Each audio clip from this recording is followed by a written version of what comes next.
네, 검찰이 인터넷 악성 루머를 차단하기 위해서 허위사실 수사 전담팀을 꾸렸다고 합니다. 최초 게시자뿐 아니라 유포하는 사람까지 엄벌을 하겠다, 이런 방침인데요. 사이버 공간에서의 허위사실 유포 실태 어느 정도길래 이렇게 전담팀까지 꾸린 걸까요? 김종식 변호사와 함께 자세한 내용 알아보도록 하겠습니다. 안녕하세요. 안녕하세요.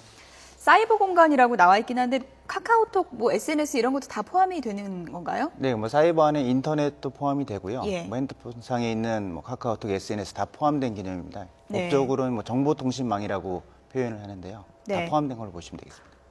이번에 사이버 공간 허위사실 유포 얘기 나오면 뜨끔한 분들도 많을 것 같고요. 네네. 한두 번쯤 다 받고 또 주변에 보내고 이런 경험 다들 있으실 것 같은데요. 주로 이제 유명인들 경우가 많을 것 같은데 피해 사례라고 하면 어떤 것들이 있을까요? 예를 들어서. 그러니까 실제 사건이 돼서 판결로까지 선고된 사건은 이제 유명 연예인 사건들이 예. 있는데요. 그러니까 대표적으로 유명했던 게 이제 타블로의 학력 위조 사건 예. 같은 경우에는 사회적으로도 문제가 많이 됐고요. 또 법리적으로 이제 대법원까지 판결이 올라가서 실제 운영자하고 회원들이 실형까지 선고된 예가 있습니다. 네.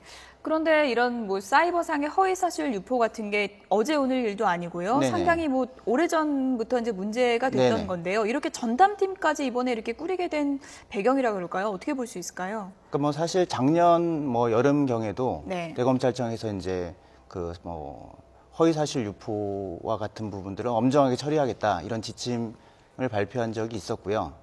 이번의 경우도 계속적으로 발생하는 사이버 범죄에 대한 일반적인 대응이라고 보는 분도 계시고, 특히나 이제 9월 16일 날 이제 박근혜 대통령이 어떤 사이버상의 어떤 명예훼손이라든지 이런 부분에 있어서 좀 도를 넘어섰다라고 네. 언급한 이후에 좀 이틀이 지난 후에 대검에서 지침을 발표를 했기 때문에 네. 좀 그런 어떤 정치적인 어떤 배경도 있는 것이 아닌가라고 네. 해석하는 분도 계십니다. 보니까 최초 게시자뿐 아니라 이제 유포자까지 엄벌을 하겠다 이런 네. 방침이라고 하는데요. 구체적으로 처벌 수위는 지금 어떻게 될 걸로 보십니까? 그러니까 이게 법상으로는 정보통신망법상의 허위사실로 다른 사람의 명예를 훼손한 경우에는 그러니까 징역 7년 이하, 벌금으로 5천만 원 이하에 처하게 돼 있고요.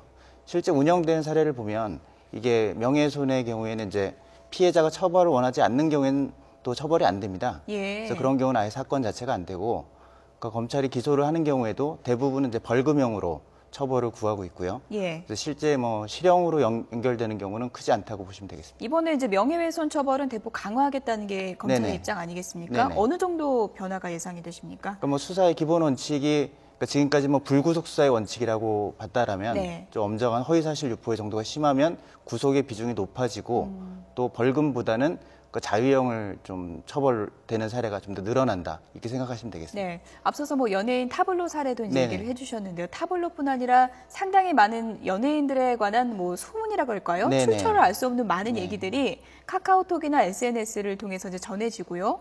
그리고 이제 읽은 사람들이 크게 별 신중하게 생각하지 네네. 않고 퍼나르기도 하고요. 이렇게 하는데 이번에 보니까 퍼나르기만 해도 엄벌하겠다 이런 내용인데 어떻게 처벌할 수 있는 건가요? 이런 부분은. 그러니까 기존에 이제 많은 일반인께서 생각하시는 게 네. 처음에 의도를 가지고 이렇게 글을 써서 유포를 시킨 사람만 처벌되는 것이지 예. 자기처럼 보고서 이걸 그대로 내용을 가공하지 않고 그렇죠. 다른 사람이 전파를 하면 이게 제가 되겠느냐 싶어 하시겠지만요. 이게 처벌 내용이 이제 다른 사람을 비방할 목적으로 허위 사실을 게시하면 처벌이 되기 때문에 네. 이분 허위란 인식이 있고 다른 사람을 비방할 목적까지 인정이 된다면 처벌되는 게 원칙이라고 보여집니다. 네. 사실상 이게 너무 공공연하게 행해지기 때문에 그렇죠. 수사권이 이 부분에까지 미치지 않았는데 검찰에서 이 부분을 좀 대대적으로 수사를 한다면 실제 의도하지 않게 처벌되는 경우도 발생할 수 있을 것 보다 같습니다. 좀 신중해야 된다 이런 네네, 의미로 좀 그렇습니다. 받아들여야 될 것 같은데요. 궁금한 것이 최초 게시자가 예를 들어서 유명인에 대한 소문이라고 그럴까요? 그런 네네. 것을 올렸는데 네. 그것이 허위 사실이 아니고 만약에 나중에 사실로 드러나면 이런 경우 어떻게 되나요? 처벌을 받는 건가요? 그러니까 이 부분도 이제 일반인의 경우에는 약간 오해가 있을 수 있는데 예. 허위 사실만 처벌되고 사실이 진실이면 처벌이 되지 않는 게 아닌가라고 생각을 하실 텐데요. 네. 진실한 사실을 게시를 해서 다른 사람의 명예를 훼손한 경우도 예. 역시 원칙적으로 처벌되는 조항이 있습니다.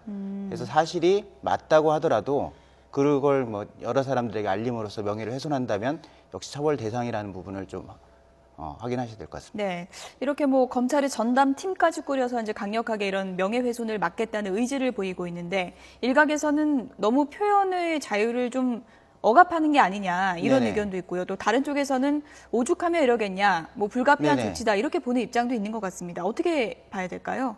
근데 뭐 앞서 말씀드렸듯이 워낙에 사이버상의 명예훼손 문제가 심각해지고 있기 때문에 네. 이 부분 뭐 검찰청에서 계속적으로 대책을 내놓고 있는 상황이었고요.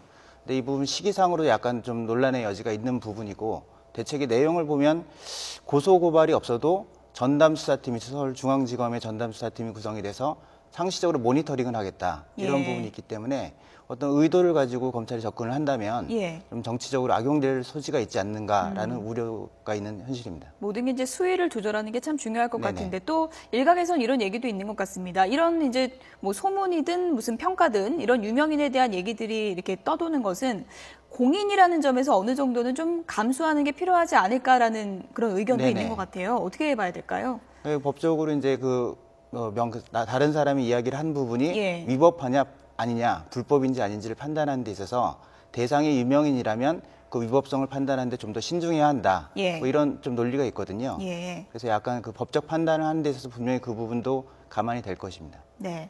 이제 끝으로 아무래도 이제 뭐 사용자 입장에서 인터넷에 워낙 좀 뜬 소문이 많이 좀 네. 나돌고 그리고 또 피해를 입는 분들이 많기 때문에 이런 전담팀까지 꾸려지지 않았나 싶은데요.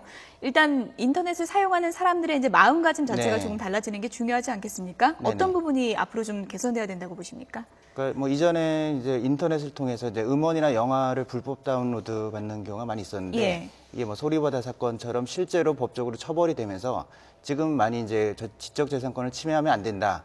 아니면 돈을 주고 그런 걸 사야 된다라는 인식이 좀 더 보편화된 것 같습니다. 지금 명예훼손 관련한 부분, 뭐 SNS를 사용하는 부분에 있어서도 이게 다른 사람의 명예를 훼손하면 실제 처벌될 수 있다는 인식이 좀 확립이 된다면 예. 좀 많이 문제의 소지가 좀 적어지지 않을까 싶습니다. 아무래도 또 익명이다 보니까 인터넷이 네. 이런저런 말들이 참 많이 나돌고 있는 것 같은데요. 건전한 좀 그런 네티즌 의식이 좀 필요할 것 같습니다. 김종식 변호사였습니다. 고맙습니다. 네, 감사합니다.